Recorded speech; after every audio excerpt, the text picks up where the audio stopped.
Good day, all. Ira Epstein of Linn Associates with your metals market wrap-up for this end of trading and before we get to the next day. And this is actually Wednesday, the 12th of June, 2019, just after 4:30 p.m. Central Daylight Time. So you can see in the gold market up $5, silver up, what was that? Just a penny or so, didn't really get too far in the rally. Copper market down 175. The dollar had a good rally at the expense of most currencies. And the question, of course, we're all nervous about is what's going to happen with U.S. trade with China. The president, of course, keeping the pressure on China. And that hasn't changed at all. We're going to get tomorrow the PPI, and that's going to be an important number. We did get today the CPI number, and the consumer's not seeing real inflation. The question is producer prices. And I'm seeing different parts where prices are getting passed on. I went out to dinner with a friend that he was raising his prices 10%. I saw Lululemon come out after the market. They are starting to raise prices. So you're watching what's going on, and this is getting interesting. But the gold market is rallying because it's basically looking at situations in Hong Kong, where 1 million people this weekend were in the streets. Today, if you're watching, I'm sure you'll watch the national news tonight, you'll see that again, they're firing tear gas bombs. Is this going to swell into something different? Smartly, the president seems to be staying, and our president, away from that. When we look at the weekly chart of closes, you can see this thrust the market has had. It's had approximately $65 thrust that carried the market up to $1341.20, and we're getting a little correction off of that. That's all that you can say. We're off those highs by about $10. I decided today to put up the Fibonacci numbers on the daily bar chart. But folks, understand, all you got to do is take out this high and these numbers make nothing. I can't say that this is definitively where this all belongs. This is certainly the lowest low. So I went from the most recent low to the high, and a true bull market often doesn't even get back to a 38% retracement in it before it surges again. So it's something to watch. I would like to see, if you're a gold bull, this market take out that high, and that gives you the fact that this Fibonacci count isn't the right one. But in looking at it, it's something to work with. And right now what we've got is a higher high pattern, lower low. So we're not in a trend at this point. We're certainly in an upthrust. You can see that. And the bias is staying up because the 18-day average is staying over the 100. Now, they're only $2 apart right now. And what is happening is that 18-day average has been jumping about, if you look at it, $1 or $2 a day on average. So tomorrow, when we reopen, which is really tonight at 5 p.m., I'm expecting to see this number get very close to the 100-day average. If it gets over it, traders will look at that, I think, as a bullish crossover, and that adds a psychological impact that could be a bit friendly to the market. If the market wants to run to a resistance zone instead of challenging the support area, that resistance is 1357.80. Supports in these two levels. To get down to those, if you were to take out 1323.60, in the near term you'd have lower highs, lower lows. Now I find it interesting where the market's trading, because for those of you that got to see my gold report, and it's off our website now, I only keep them up for a few days. You either look at it or you don't. It's not meant to be past history for you. But the 1336 level was the objective on the first price count, and the market is stalled out in that general area. In looking at momentum, you're overbought. So I have a market that is overbought, void of a trend, having upside bias in it. When I come over to GLD, the trend is up. Higher lows, higher highs, obviously. Overbought, bias up. You had a bullish crossover. This is that pattern that I'm talking about. Let's see if I can get it to come up this way. There we go. Right through here. Do you see that? That's when the market had that crossover, and the market is responding slightly to it. Ideally, you make a new high when that happens off the leg that you're in. So we'll see if that occurs too.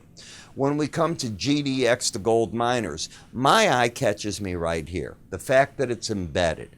Embedded means you've converted. an overbought condition into a trend. Now that trend can be up or down. If it's up, you're over the 80 level with both numbers that make up the slow stochastic oscillator. They're called a K and a D line, and think of them as like moving averages. That's the best way to think of them.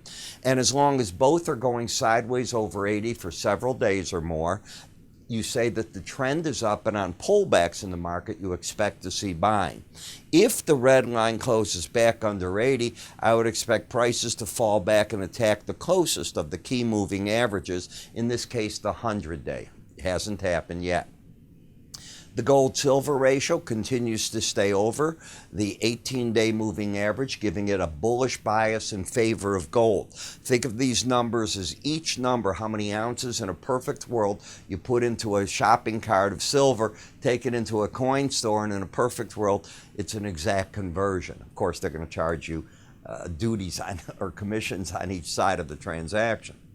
In the silver market, you're looking at a market that is corrected, past tense, an oversold condition.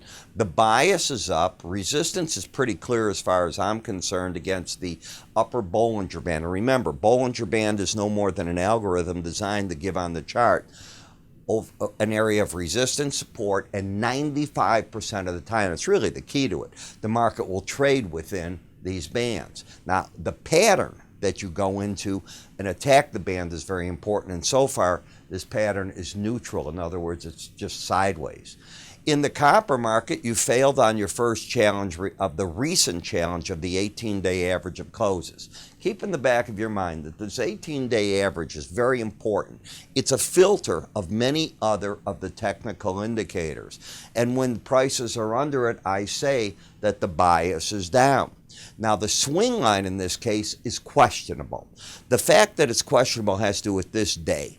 You've got higher lows, and you broke out on this day right here through that, and then you took out the high of an outside day down. When you do that, I look for prices to challenge, ideally, the closest moving average, in this case, the 18-day. The market did it yesterday, and it's failing at that number. In the platinum market, you have a pattern of a lower low, higher high, no trend. The momentum, a little bit to the upside, not very dramatic. The bias is up. I look for resistance at the upper Bollinger Band and support at the 18-day average of closes. But as I said, I don't see a trend there. Now, the market that's acting a bit better, trying to at least, is this number, the palladium. It's back up and challenging the upper Bollinger Band. It has cleared the 100-day average, which means on pullbacks, that 100-day should act as some support. You're very overbought. You are not trying to, at this point, embed. You're working on it. It's day one of trying to get it. We'll see if it can hold it. This certainly is sideways action. One of the things I've been telling you is this monstrous rally. In fact, prices, if you go back to 2018, they got up dramatically, almost doubling.